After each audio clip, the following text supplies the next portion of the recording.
I will start by introducing myself. Well, my name is Dudu, and I would like to welcome everyone to our webinar episode 4. And like I said, my name is Dudu, and I am an MPA Youth Coordinator for Wild Oceans. And I'm sure you guys know who Wild Oceans is. It's one of Wild Trust program, which is a marine program, which works at a very critical interface between environmental conservation and socio-economic advancement.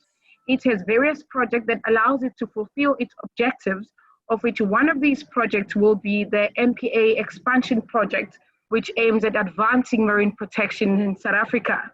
So like I've mentioned, I am a youth coordinator, which means I work very closely with the youth. And these guys are called the Youth for MPA, which is a youth-led movement who aims at advocating for more protection of our oceans and promoting their importance, like their benefits. So if you'd like to know more about this movement and would like to join it, there will be a link that will be shared later. So please keep your eyes glued on the chat. That's where we're going to put the link. And just so you know that without them, we wouldn't be here today, because they are the reason behind us having these webinar sessions, as they're the ones that suggested the topics that we are busy discussing from now on. And well, without wasting any time, I would like to say we are very much honored to be having Mr. Siyabonga Dlulisa, who is a Deputy Director of MPAs for the Department of Environment, Forest and Fisheries in the Oceans and Coasts Division. So thank you so much, Mr. Dlulisa, for honoring our invite, and just for you to take time to be here with us today. We are really, really honored to have you. So he will be talking about the MPA governance, the MPA management, and also looking at the law and order side of it, whilst also highlighting the benefits. So without wasting any time, I would like to pass all the ropes to you, Mr. Dlulisa. The floor is all yours. Thank you.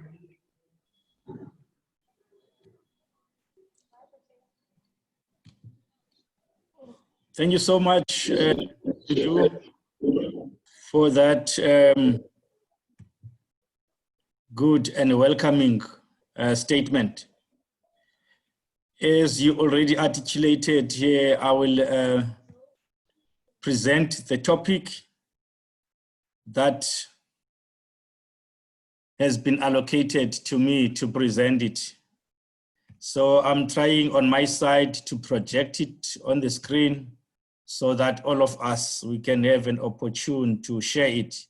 I'm not sure if perhaps you guys can see it on your side. Not as yet, no. We will let you know. At the moment, you can't see anything.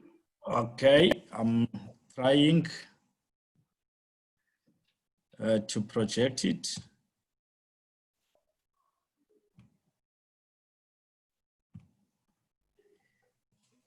Can you see it now? Negative, Sia. Okay.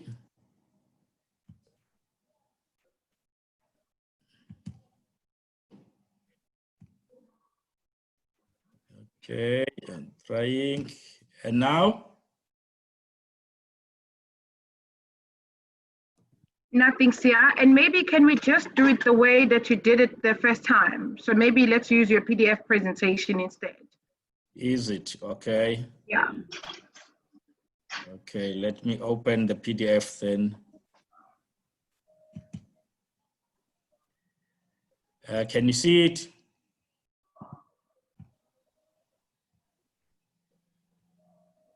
Negative, we can't see it. I don't know what happened there. Okay, let me open it again. There's quite a number of documents in front of me here.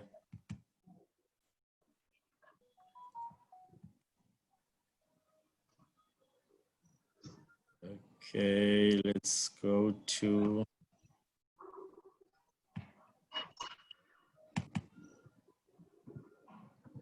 Let's go to, and now?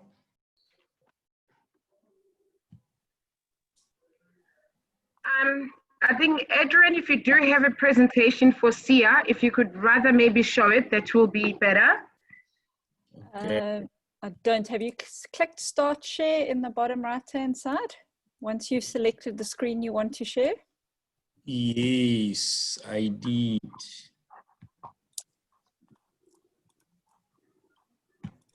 Let me go back on it again.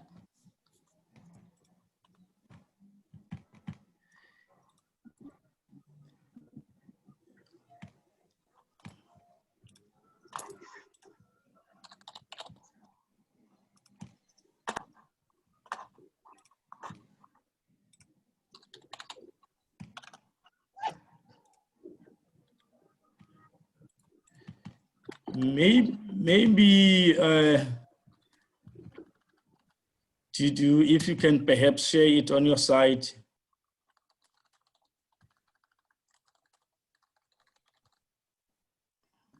Adrian, I don't know, I've sent it to you if you don't mind sharing it. I'm just quickly looking for it. Okay. And then maybe whilst Adrian is looking for the presentation, Sia, you can just talk us through as to what you've done so far and what you're looking at doing in the future.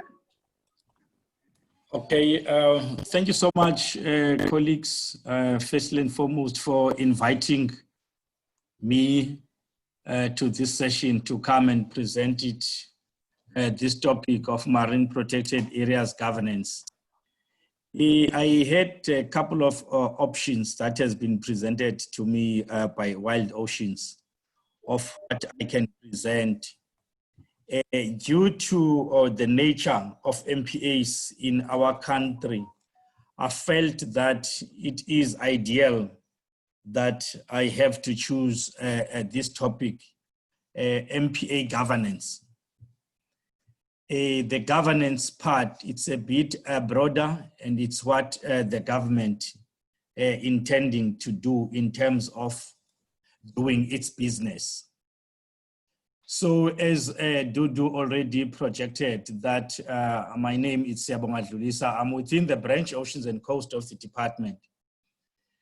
And my presentation will be looking at the MPA background and also the legal mandate of the marine protected areas, and touch based on the law and order on marine protected areas, and dwell much on the key part of the topic that is the governance on MPAs, and touch based on what the MPAs is doing for the country and what the MPA is doing for us. That is the benefits, and then the closure. So that is the overview of my presentation. I can see the first slide on my side. I'm not sure if it's viewable to other attendees. Yes, it is, Sia. All you have to do is to let Adrian know if she needs to move on to the next slide. Yeah, she can move in now to the third slide. That is the background. Thank you so much. Yeah, the background on MPAs. Since we know that our government has been on a transitional time since 1994, when we were all went to the elections. We know that the MPA's legislation that started to manage the MPAs is the Sea Fisheries Shore Act of 21 of 1995. And then in 1998, there was an introduction of Marine Living Resources Act 18 of 1999, responsible for managing the marine protected areas, and the marine protected areas were declared under that legislation. As we know that on the transitional time of a government, after the elections of 2009, Department of Environmental Affairs and Tourism splitted into 3 departments. and the branch called Marine and Coastal Management, it fell under the Department of Environmental Affairs. We had a Department of Environment, Forestry and Fisheries, and the standalone Department of Tourism. The Department of Environmental Affairs had a branch called Oceans and Coasts Branch that I'm working under it now. The function of marine protected areas, it was under the branch Marine and Coastal Management in the Department of Environmental Affairs and Tourism. Then on the new branch that time, Environmental Affairs, the MPAs fell under that department. And that Department of Oceans and Coast didn't have the law enforcement arm to manage the marine protected areas. The marine protected areas were managed with the cooperation of the Department of Environmental Affairs and the Department of Agriculture, Forest and Fisheries then. That is, in that Department of Agriculture, Forest and Fisheries, there was a chief directorate. It's still existing now, monitoring, control and surveillance. That is having a budget of doing compliance and enforcement on the marine protected areas, providing coastal patrols, providing air patrols, providing the sea patrols as well. In terms of managing the MPAs, the Department of Agriculture, Forest and Fisheries and the Department of Environmental Affairs had an MOA. That MOA spelled it clear that this department, since they were together on the Department of Environmental Affairs and Tourism, they have to work together in terms of conducting the research on the marine space, researching the species, researching the biodiversity, and researching the marine ecology. And also the MOA was talking on the building where the labs was, that is the Fortress building, where we have our lab there, and also Department of Agriculture and Forest and Fisheries also had a lab there as well. And we also have the compliance and enforcement arm, where monitoring, control and surveillance fishery control officers need to provide compliance and enforcement on the marine protected areas. So that function of monitoring, control and surveillance, it moves with its own budget. A Department of Environmental Affairs didn't have a budget in terms of doing compliance and enforcement. Hence, Oceans and Coast Branch had the open-ended contracts with the marine protected areas entities that we know that is the conservation entities. When we talk about the KZN province, we do have KZN Wildlife there, and also the Ismangaliso Wetland Park Authority. At Eastern Cape, we do have Eastern Cape Parks and Tourism Agency. At the Western Cape, we do have Cape Nature, and we also have the Sun Parks as well, that is managing our national parks together with marine protected areas.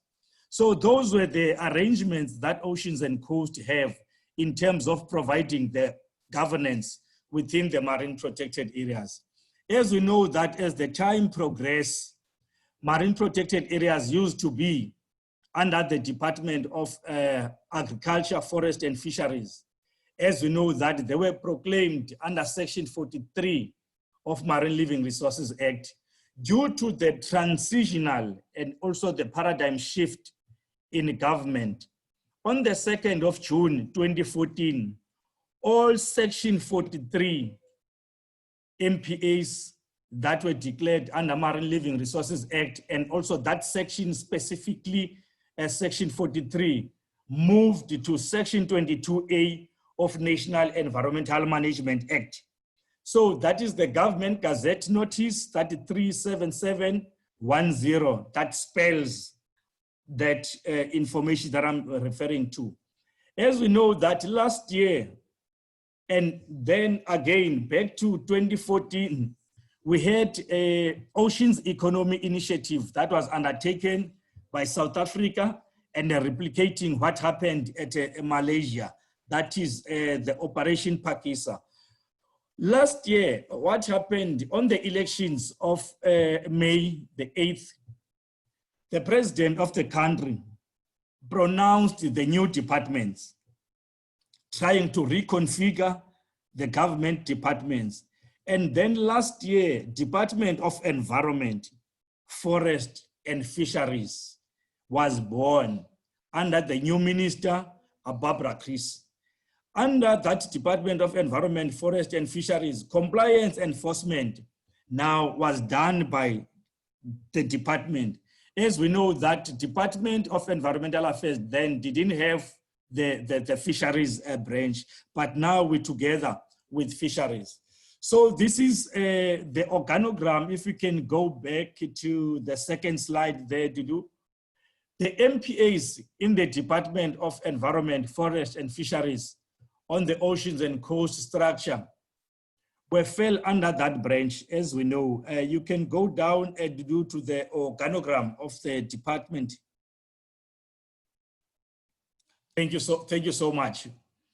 Under Oceans and Coast branch, we do have the Chief Directorate, that is Oceans Economy, that is driving Pakisa, all the labs. We do have the Chief Directorate, Oceans and Coastal Research, that talks on the research. We do have Integrated Coastal Management, that talks on the coastal planning of the coast. And we do have the Chief Directorate that I'm working with, that is the Specialist Monitoring Services. Under Specialist Monitoring Services, we do have Oceans Conservation Strategies that I'm working under. Under that Oceans Conservation Strategies, we do have the Marine Protected Areas, a section that drive the Marine Protected Areas work. We do have the Ecosystems Species Management and the Marine Spatial Planning. Let's go to the second slide, Dudu. Touching based on what MPAs has been managed in terms of the legal framework that we have as the country. We do have National Protected Areas Expansion Strategy. We do have the Constitution. We also are responsible for the international obligations that South Africa have in terms of achieving protected areas estate. We also being guided by the CBD post-2020 targets on biodiversity framework of what we need to achieve as a country, aligning ourselves to the global target of the world. We do have taking a mandate as well to the National Environmental Management Act, Marine Spatial Planning Act, Aquaculture Development Bill, Integrated Coastal Management Act, and the Biodiversity Act, and the World Heritage Act. We also guided as well the nature of work that we are doing in terms of marine protected areas. We do follow only one guideline to declare the marine protected areas. And we also follow as well only one guideline to develop the management plans of marine protected area. We don't have any other guiding document for us as a government to develop the management plan of the marine protected area. So we're taking our tune from the NEMPA, and the NEMPA take the tune from the National Environmental Management Act. In terms of revolving the work of marine protected areas down to the provinces and also to the municipalities, we do have a responsibility of the implementation of the Spatial Planning and Land Use Management Act, and also aligning the work that we are doing on marine protected areas with the municipalities by implementing the Municipal Systems Act and the Municipal Structures Act, and also the environmental management plans, and also a protocol and the Spatial Development Framework and the IDPs. The IDPs and the Spatial Development Frameworks are the subsidiary plans within the management plans of the municipality. Any plan that we're doing for the marine protected areas, we're making sure that the municipality is well informed, and that plan needs to be reflected on the integrated development plan of the municipality, so that when the municipality do have their planning, they need to plan according to what is reflected on their guiding document in terms of the investments. We also following as well the United Nations Development Sustainable Development Goals. That is goal number 14 that I'm gonna talk about on the slides that is following. We also working close with UNESCO when it comes to the UNESCO programs on protected areas and also on biospheres. And the key guiding act that we're following in order for us to implement the governance well is the Intergovernmental Relations Framework Act.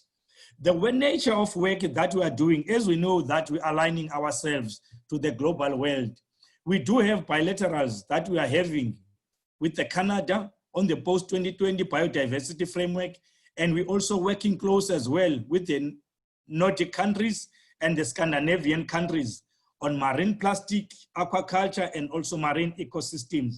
We have good ties with those Scandinavian countries, Norway, Denmark, Finland, Sweden, and also the Norway mission.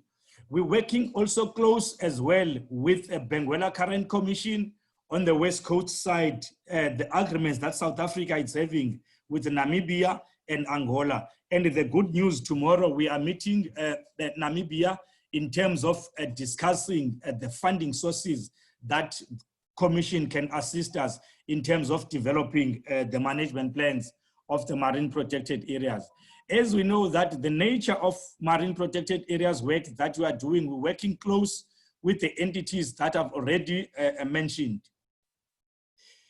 We can go to the second slide, Sis Dudu. The assigned mandate of the work that we are doing, it's to contribute to the effective implementation and management of MPAs, including support the process through which the new MPAs are proclaimed and the existing MPAs are managed effectively according to the existing regulations and the management plans and the contracts that the department is having with these various MPA entities that I've mentioned. There is a snapshot there of the National Environmental Management and the Section 22A that I was referring to for the declaration of marine protected areas. And also when we expand the marine protected areas, we have to withdraw that declaration and also as well redeclare the MPA as the new MPA when it comes to the expansion of that particular MPA or the zonation of that particular MPA. I'm not gonna dwell much on the definition on the second slide, Sister Du. On the definition of marine protected area, it's a clearly defined geographical space, recognized, dedicated, managed through legal framework and other effective means to achieve the term conservation of nature with associated ecosystems and cultural values. As we know that in terms of the CBD, the MPAs and also the protected areas, there must be that connectivity of the ecosystem. So we have quite a number of definitions of marine protected areas, but we know that it's a geographic area that has been regulated and also managed through the legislation. Those are the second slide, Sister Du. Those are the marine protected areas that we have. The old, that we call it the traditional marine protected areas. And last year, we were all happy in South Africa by declaring the South Africa's new network of marine protected areas that we know that it comes from the World Summit on Sustainable Development of 2002, whereby South Africa aligned itself in terms of declaring the network of marine protected areas. Those are the marine protected areas that we have as a country. Those marine protected areas, the second slide to do, those marine protected areas, as we know that the first one that was on the slide on the left, in terms of the National Biodiversity Assessment of 2011, they were only contributing on 0.4% in terms of protection, and the new network of marine protected areas that has been declared last year by South Africa contributed to 5.4%, that is 5%. So as a country at this stage, we are at 5.4% in terms of protection. As we can see, that mapping depicting those offshore MPAs in line with the coastal MPAs. So those are the good achievements that South Africa has done. And on the following slides, those MPAs will show us what the country contributed on in terms of economic development, in terms of biodiversity. We are working on developing and also having the new map of MPAs. The second slide, Sister Du. A new map of MPAs. The new map of MPAs that we are having as a country, we don't want to talk now about the coastal and also the offshore. We just want to talk about the MPAs of South Africa. So we are working very hard to unveil this map that, colleagues, you can see it there, including the offshore MPAs declared last year and also the coastal MPAs as well. As we can see that in the middle there, it talks about restricted, controlled, large pelagic. So those are the areas that we want, the new map that we want to invent to depict in the country. Second slide, dwelling on the governance part within the marine protected areas. We're working close, colleagues, with our research institutions, and they are assisting the government in terms of research, in terms of marine spatial planning, and working on the research institutions in terms of them assisting us on the areas that needs to be identified for the protection in the future, and also the implementation of the post-CBD targets, and we're working close with them on the measuring effectiveness tracking tools, and also identifying as well other environmental area-based conservation areas that we need to identify it as a country. Sometime last week, we had a biodiversity scientific working group where we agreed as the government and the research institutions and the academics that as a country, we need to establish what is so-called the technical task team that will be able to drive the extra 5% that country needs to protect. So in terms of governance, we're working together with those research institutions. We're also working close with them in terms of planning and the work that we are doing on estuaries, the work that we are doing on special management areas that as a country we need to pilot and also declare it as a marine protected areas or as protected areas. And we also have some stewardship initiatives as well to identify the areas that can contribute in terms of conservation in the country. We also work close with the People in the Parks programs, wildlife economy, to see that the protected areas, what economy that they can generate for the country. We're working close with our colleagues, agencies, in terms of developing the MPA management plans that were identified in this year. And also the work that we are doing, colleagues, it's been guided by the institutional arrangements of the government legislations, that is Integrated Coastal Management Act or the Protected Areas Act. From time to time, we report on Working Group 1, Working Group 4 of Law Enforcement, Working Group 8, Oceans and Coast. We also provide information of where we are in terms of protected areas estate on the provincial coastal committees.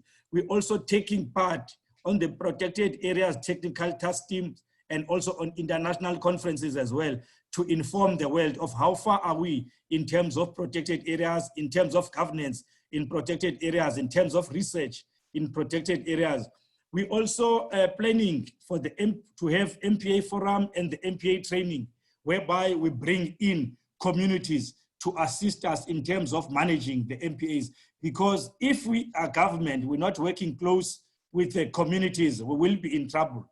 We want the communities and the community leaders to be our ambassadors in the communities in terms of marine protected areas to assist the governance on the importance of marine protected areas. From time to time when we have MPA trainings, we're making sure that if we're going to have it at Eastern Cape or we're going to have it at KZN, we need to take 3 or 2 community members to be part and parcel of that training. We transport them as government, we accommodate them, they don't even pay a cent from our side. We also implement as well the special planning and land use management in terms of taking the work that we are doing down to the municipalities. We're working close with our colleagues that are driving OSIMs and the vessel monitoring systems utilization. We want to see if we can align that to what ORI has developed in terms of the app that they're having. If you are at sea, you can see if you are at wilderness, controlled areas, restricted areas. We're working through that project. Second slide, Sister. In terms of governance, colleagues, we working close with Operation Phakisa Initiative 5. That is the law enforcement arm of the department in terms of enhanced and coordinated enforcement programs. In that Initiative 5, all law enforcement arms are there. SANParks, Isimangaliso, environmental inspectors, EMIs and SAPS are there, and the state security agents, it's there as well. As we can see that initiative, colleagues, all what they do is to arrest the people that are doing illegal work on the marine protected areas. As we can see on the bottom there, the arrest that has been made in terms of governance of the marine protected areas, working with police, law enforcement, and also the EMIs. Those are the good success there. A second slide, in terms of the governance part, colleagues, as I was saying that SDG 14, it talks about we have to conserve and sustain the use of the oceans for us and also for the future generation. And as a country, we have a responsibility of aligning ourselves in terms of contributing to the CBD targets, that is the 10% that I was mentioning. So now this year or next year, we should have a CBD where we have to think now the next 2020. Hence, we have to work close with other entities to identify areas that we can increase our protected areas estate in order to complement the SDG 14. We also have a constitution, a second slide, Studu. Chapter 3 of the constitution talks about governance and the cooperative governance. Municipalities, province, national communities need to work together. As we understand that in terms of NEMA, environment, it's a concurrent function, and it's stated clear that everybody is having a right to environment on the Bill of Rights, that is chapter 2 of the Constitution, and chapter 3 reflect to the cooperative governance. I'm not going to dwell much on section 24 of the Constitution, colleagues. As we all know, that the Constitution promotes everybody have a right to environment. The good case study, Sister Dudu, if we can go to the second slides below that, the good case study of the governance success, colleagues. Second slide, Sister Dudu, is on the Operation Phakisa case study, when South Africa undertaken the declaration of 20 network of marine protected areas. In 2014, as I've referred to on my previous slides, all sector departments, they did sit down at the government, looking at what ocean space can generate for us. So that was the governance of all the stakeholders sitting down there. The second slide, Sister Dudu. As we can see that on that second slide, colleagues, all sector departments within the country and also the research institutions as well, they did sit down at Durban, trying to make sure that all our differences, we have to resolve it down there so that we can be able as a country to move from 0.4% to 5% protection, so that as a country, we have one common goal, that is the protection of marine protected area. So that was a good case study, colleagues, of the governance, the Operation Phakisa. And we can claim that even globally on the success of governance in South Africa. The second slide, Sister Dudu. On the second slide, colleagues, that is also another a case study that happened at Ado, when we were declaring Ado. As you can see that those pictures there, on the right, it's Bird Island. On the left, shaded down there, it's a St. Croix. A little bit offshore, it's an offshore Bangari. As you can see, and the red part there is an aquaculture. As you can see there, that there is a coexistence of different economic activities within the marine space. So what prevails there, as you can see, it is a governance.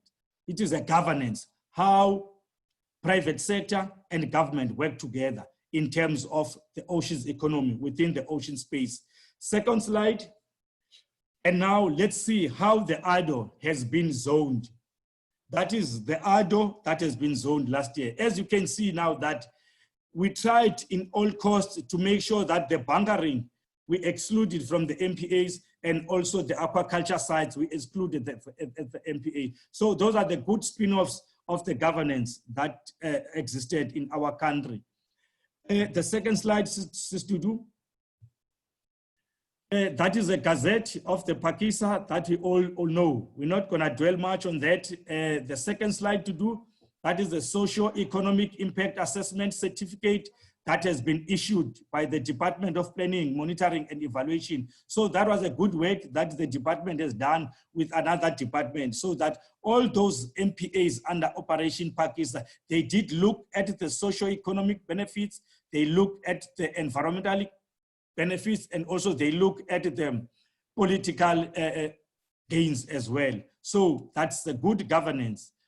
The second slide is to do the economic value and the benefits on marine protected areas. Marine protected areas provide fisheries transformation. They are good for fisheries security and sustainability. They are good for tourism growth, transformation, socio-economic benefits, and they are very good to provide the goods and services, protection and spawning of the breeding grounds of the ocean space. They are very good in terms of medicinal harvesting, cultural practices, create job opportunities, employment for the youth, so that the people like Dudu can benefit on the work of marine protected areas, ecological services, protect biodiversity. Let's see the studies that has been done under Operation Pakisa, not now mainly for marine protected areas, that is the ocean space, contribute around about 327.6 billion per year in human welfare, and also contribute on 60% of total economic value of the protected areas. And also marine coastal services estimated directly 35% of South African gross domestic product. Those are the studies that has been undertaken by WWF.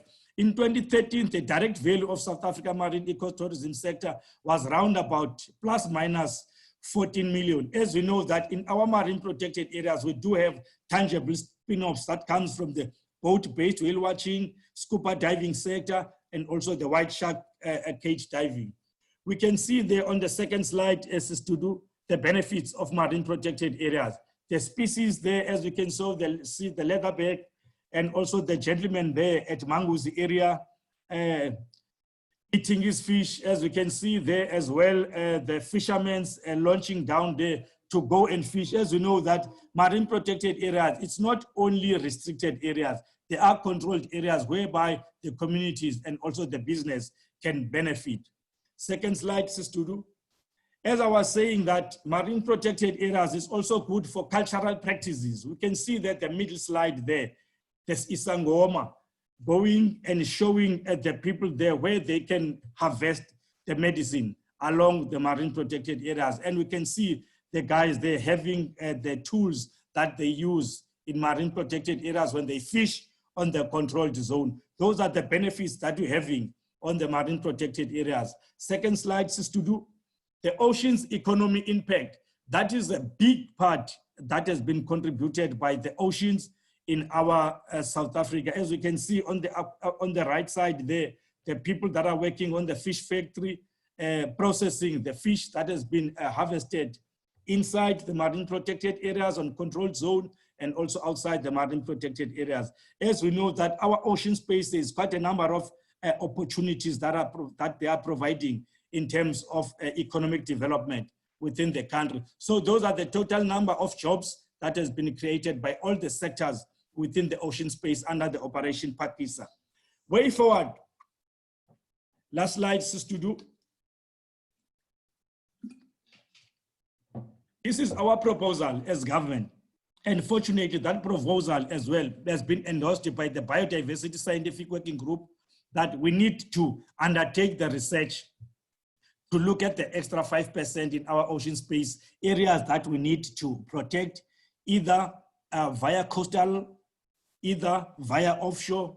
There is also the studies that has been done in terms of the IPSAS that can assist, and also OECMs as well that they can assist in terms of the protected area estate. Management planning process, That is what we need to work on the new MPAs and also on the old MPAs as well. In all costs, that what we are doing, we have to adhere to the principles of cooperative governance that has been reflected on the Constitution. And we had a clarion call from Initiative 5, that is the law enforcement arm, that we need to educate them in terms of the regulations of the Pakistan MPAs. So sooner we relaxing all the lockdowns, we have to do what is so-called the road shows, presenting on the regions about the regulations of Operation Pakistan. We're also doing the partnership as well on the funding institutions. We established the good relations with NGOs, that is the Wild Oceans, WWF, and also the IUCN. As we know that next year, from the 7th until the 15th in January, there will be a World Conservation Congress. IUCN already started to publish the motions that we need to support, and also others we need not to support as a country. So that Congress is taking place from 7 until the 15th at Marseille. In all costs, colleagues, whatever platform that we arrived on as a government, we're making sure that we try by all costs to eliminate the fragmentation work on the marine protected areas. We're trying by all costs to make sure that the MPA factions, we eliminate that. And we have to make sure that uncoordinated work, we need to move away to that, to integrated governance mainstream work. Whatever work that we are doing as a government, we're making sure that everybody needs to be informed. And the only work that guides us as a government is the legislations that I've already mentioned. And when we talk about the management plans of MPAs, there's only one guidelines that guide us in terms of developing the management plan. That is the guideline emanating from NEMPA. As I already mentioned, that we're working close with the VNS, and we want to see that the ORI app that is being used at KZN, if we can integrate that to the entire ocean space in our EEZ. In all costs, we make sure that inclusion of MPA team and MPA work that will require government intervention.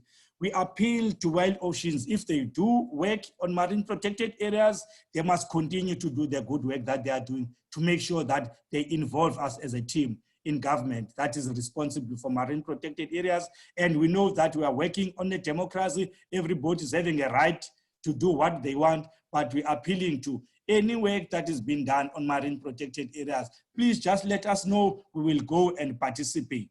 That is my end of the slide. Thank you very much, colleagues, for listening to me, and also this opportunity as well. Thank you, Sis Dudu. That is the team that created this presentation. Thank you. Wow. Thank you, Mr. Dlulisa. What a mouthful. It's like, I can't even remember everything that you said today. There was just a lot that you shared with us, and we really, really appreciate it. And I mean, whilst you're talking, I can hear the passion there, you know, oozing out. So thank you so much. And it looks like we've actually ran out of time, and we only have about 3 questions that are there. So Sia, if you don't mind, I will forward you those questions today. And if you can just please answer them by tomorrow, and we'll send it to everyone on Monday.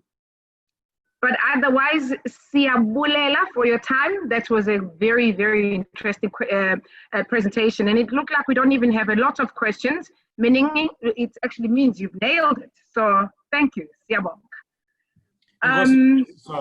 Thank you. Cool. Thank you.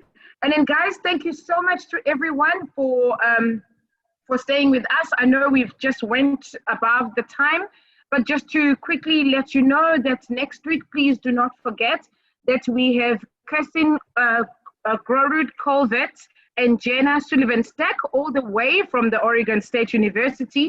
They will be introducing the MPA guide, and which is a simple way to talk about the science of MPAs and different MPAs that needs protection around the world. So guys, so please make sure that next week though, on the 23rd, because we all know that on the 24th is a public holiday, so our webinar for next week will be on Wednesday. And just a quick note, I know that the next day usually, which will be tomorrow, we usually send you the recordings, and unfortunately for this time, we will be able to send you your recordings on Monday.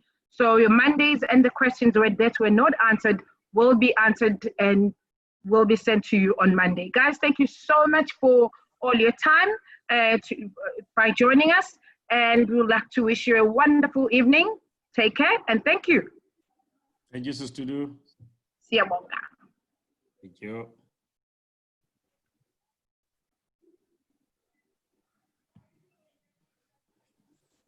Thank you, Hugo. Thank you, George. Thanks, yeah, that was very enlightening. Very. Excellent, excellent, man. Thank you. And Sia, I like the way you've been drinking your water there.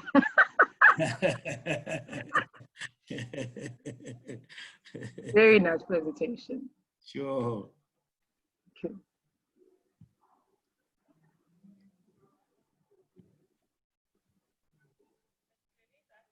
Hi, Daisy. Yes, I'm trying to hang out. Cool. That's everyone. Thank you so much. That was so great. Thank you so much. So clear. Loved Thank it. you. Oh, Thank thanks. you. Yeah. We I trying to think figure out this governance, and it's so sorry, Dudu. I was just going to say it's so nice to hear about it, because when you're reading about this legislation, it's so